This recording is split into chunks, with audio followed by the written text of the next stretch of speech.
Ganito ang Pilipinas. Okay lang sana na ganito ang kanilang kalagayan kung walang pera ang ating gobyerno.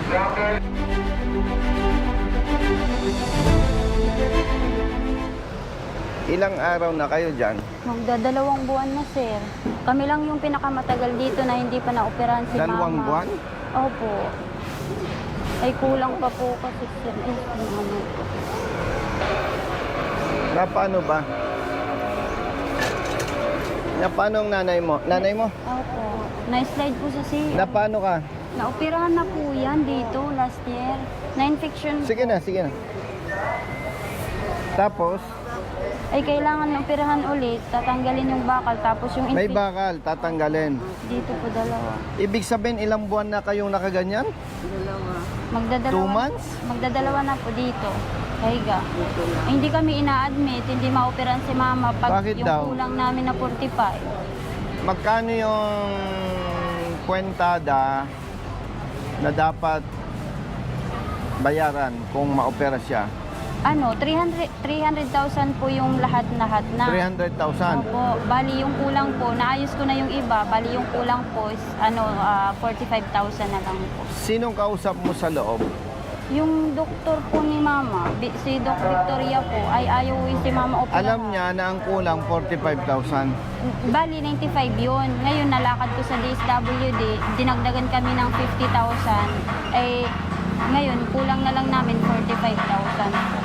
Para maoperahan. 2 buwan na kayo dyan. Opo. Kami lang, sir, pinakamatagal dito. Kayong pinamatal. Saan kayo nangungubeta? Wala. Diyan, sa CR ng lahat. Eh, ayaw na Paano nga. siya nalakad? Ay, wheelchair po. Humiram lang po kami dyan sa loob. Paano po nakakalakad naman? Eh, sir, nahirapan na si mama, namamaga yun sa loob, ganyan na infection. Wala kami iba mahingian, sir, na tulong eh. Kasi yung ano ni mama, walang CPR daw, walang food, kaya hindi kami makahingi ng tulong. Meron na siyang GL. Ang bill, ang kwentada, 300,000. Ang kulang na lang, 45,000 para maopera. Ang gusto, buo. Opo, kasi hindi sa loob, sir, eh, na kaya nahirapan kami. Sa Pacific po, babayaran. Sa Pacific, alika kapatid. Alika. Grabe, oh. Parang ang sarap magsenador, ano? Para ipaayos to, ano? Ganito ang Pilipinas. No? Okay lang sana na ganito ang kanilang kalagayan kung walang pera ang ating gobyerno. Eh, ang daming sinasabing nawawalang pera ang gobyerno. Pero ganyan ang kalagayan ng mga pasyente, ano? May pasyente kayo?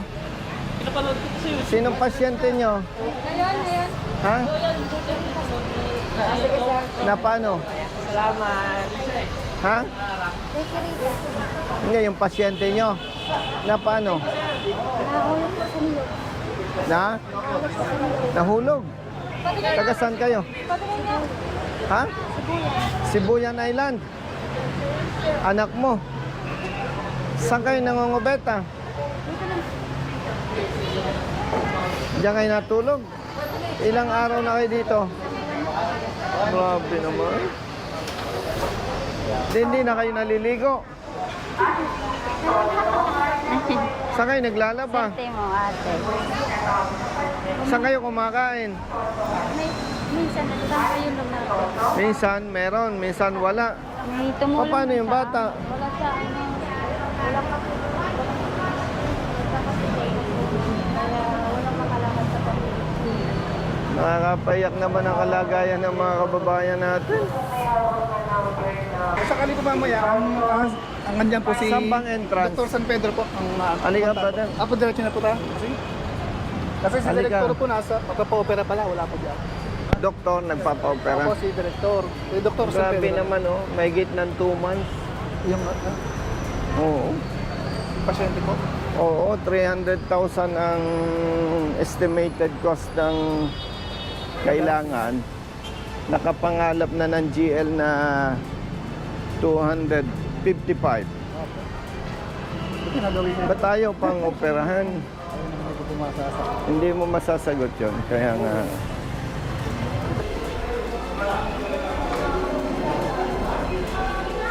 Bro, sino ang doktor? Si Dr. San Pedro po. Ang wala po kasi sa pinito po. Kaya nila. Chief Medical. Ay, okay. Kausap mo na siya. Ang abala po. Good afternoon, Doc. Dok, yung pasyente niya, yung mother mo, Opo. 2 months nang nakahiga doon sa waiting area. Kasi ang estimated amount, Dok, nung director, no? Ay, hindi po. Okay. Dok, yung estimated cost ng operation and everything, 300,000. Ano pa bang operahan sa kanya?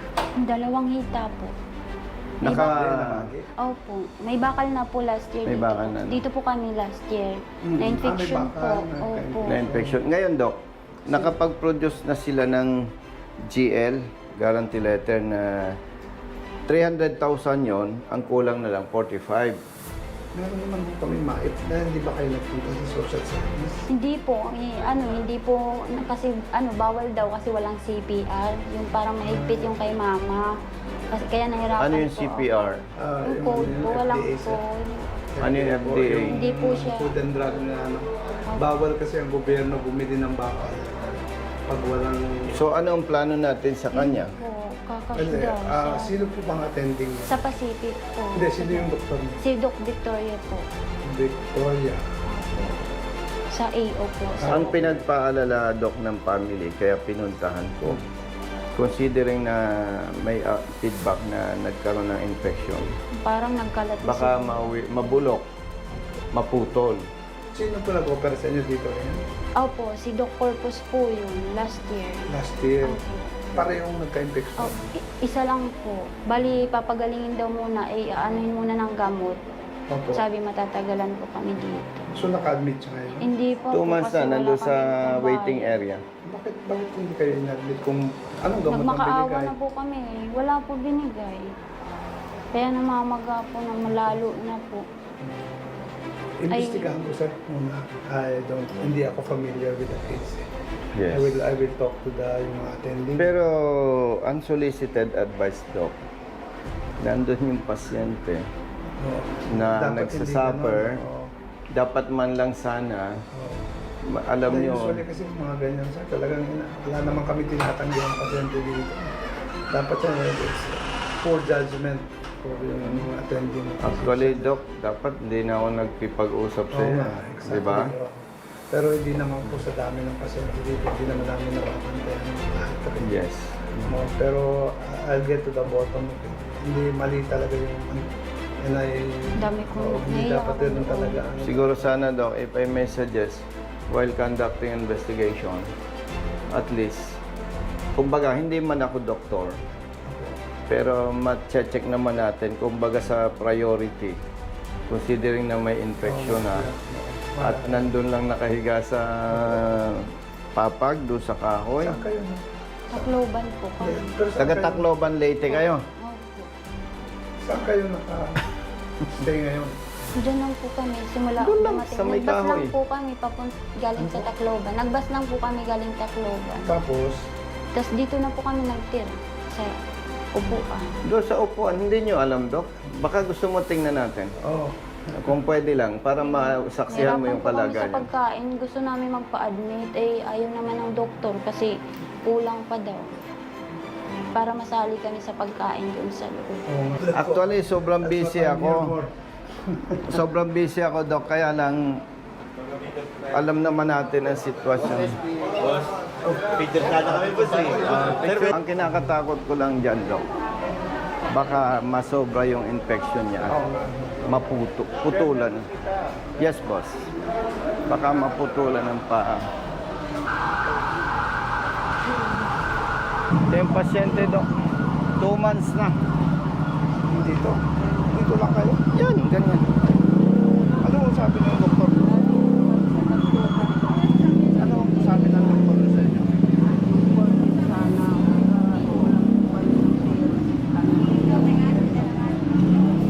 Ay, guarantee letter.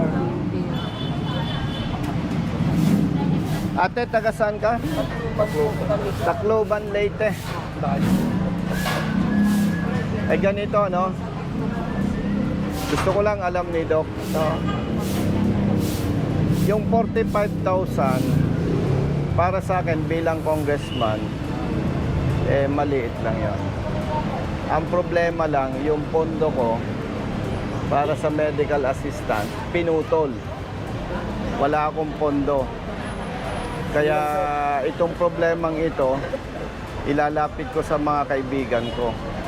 Sir, may Diba? other sources of funding naman po kami. Yun, salamat. Ayusin na lang para hindi na kayo Salamat. Kasi ang kinakatakot ko dito, Dok, baka masobrahan yung infection at putulin. Eh, kawawa naman. Paano natin ngayon para ma-evaluate natin ng mabuti? Kailangan i-admit na, ay hindi po. Hindi, kaya binanggit ko nga kay Doc na dapat mabigyan agad ng atensyon kasi kung mapabayaan yan, ay masakit, di ba? Masakit naman kung puputulin. Eh, bata pa. Oh. Dok, ito, taga Sibuyan, Romblon. Yan mo, may batang maliit.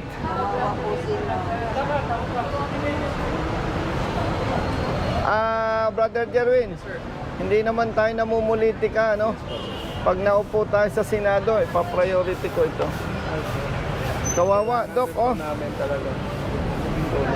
No? Taga Romblon. May batang maliit. Sino po yung pasyente? Ito, yung may pasyente nasa loob na.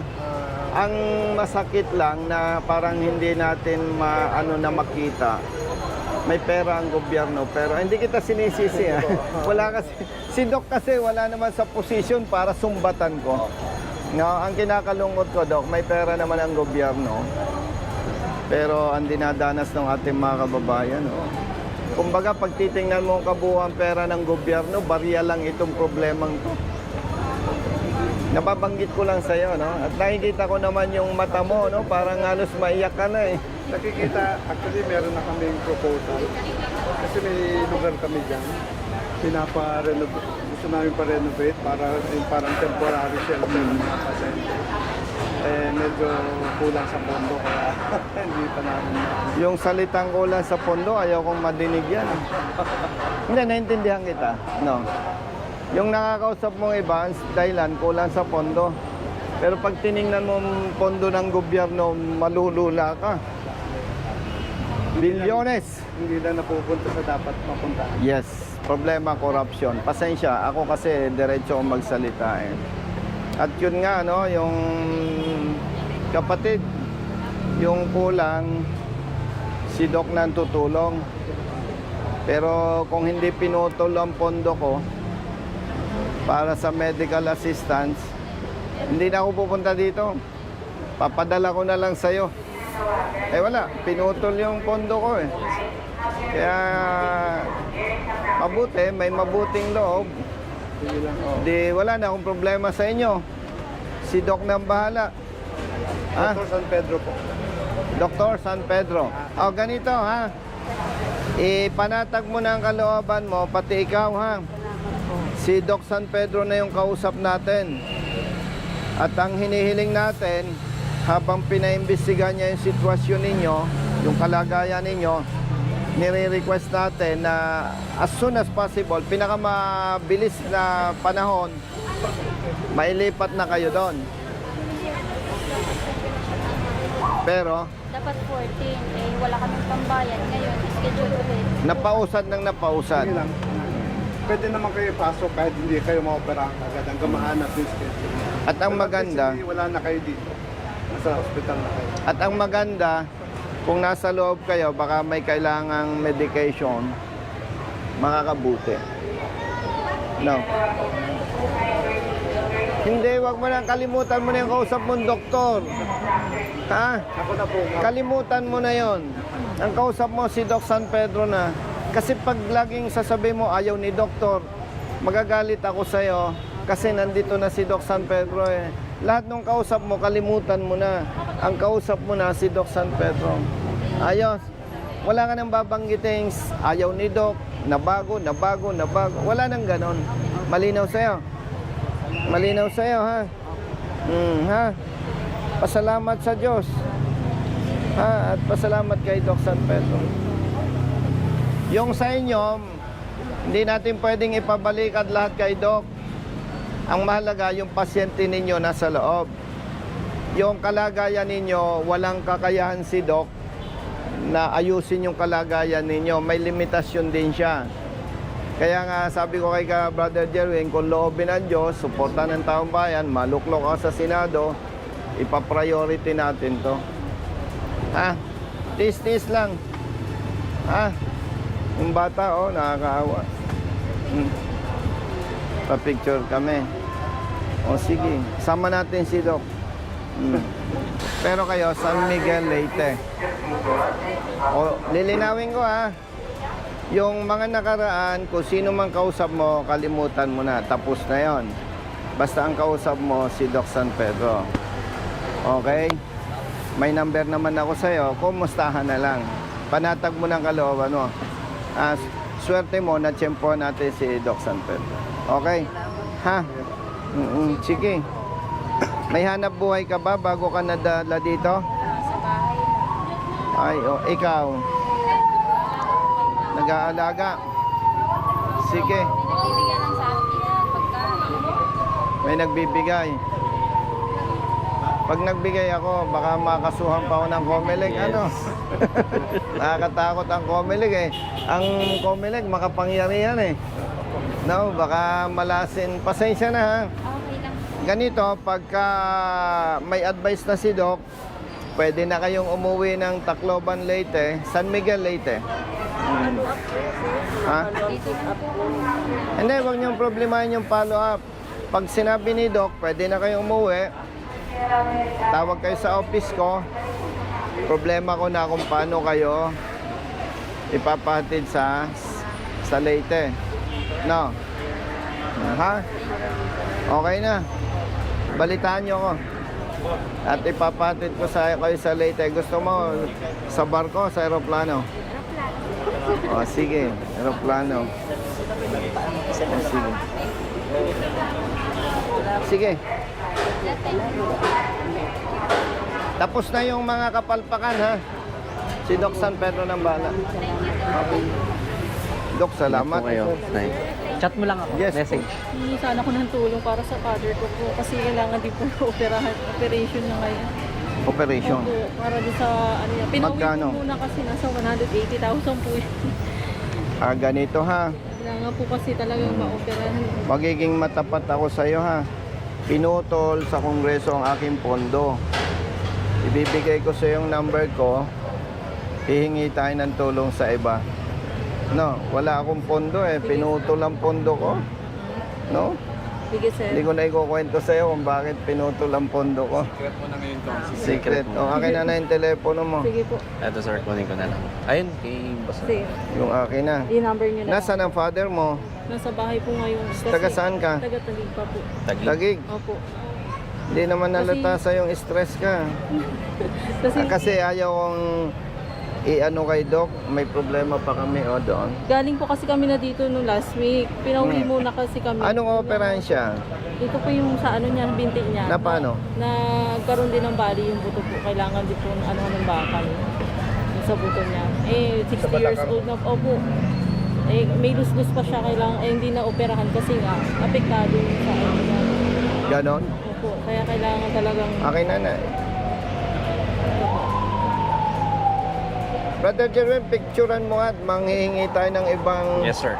suporta sa ibang sir. mga kaibigan. Kailangan po kasi siya maoperahan na. Hindi, basta usapang opera, mas maaga, mas maganda. Ano, Doc?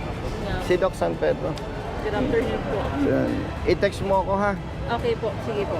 Save ko na lang po. I-text mo ako, hingi tayo ng tulong sa ibang congressman, ha? Yung hindi naputol ang pondo, ha? Sige sir. Kung hindi naputol ang pondo ko, bukas okay na yan. Opo. Ingat po kayo, ha? Mga send. Ano po, ha? I-update ko po kayo. Tumatanggap ako ng tawag. 24/7. Just in case. I have your number, sir. Yes, po. I'll update you. Thank you po. Thank you, Doc. Nabawasan ako ng problema.